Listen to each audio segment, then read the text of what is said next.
Thiago মেসিকে নিয়ে সম্প্রতি যে খবরটি ভাইরাল হয়েছে সেটি মূলত সত্য।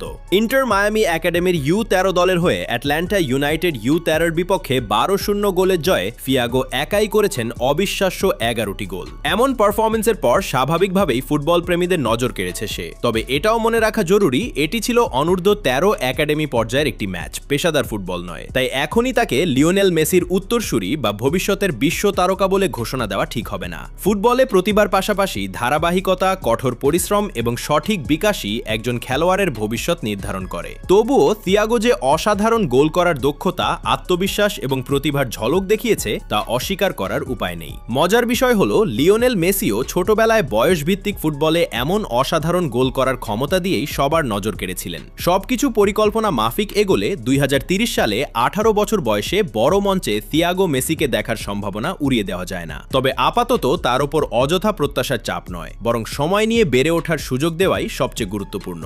নামের কারণে নয়, নিজের পারফরমেন্স দিয়েই থিয়াগো ইতোমধ্যে আলোচনায় এসেছে। এখন দেখার বিষয় সে নিজের গল্পটা কতটা সুন্দরভাবে লিখতে পারে। থিয়াগো মেসিকে নিয়ে সম্প্রতি যে খবরটি ভাইরাল হয়েছে সেটি মূলত সত্য। ইন্টার মায়ামি একাডেমির U13 দলের হয়ে অ্যাটলান্টা ইউনাইটেড U13 এর বিপক্ষে 12-0 গোলের জয়ে থিয়াগো একাই করেছেন অবিশ্বাস্য 11টি গোল। এমন পারফরমেন্সের পর স্বাভাবিকভাবেই ফুটবল প্রেমীদের নজর কেড়েছে সে।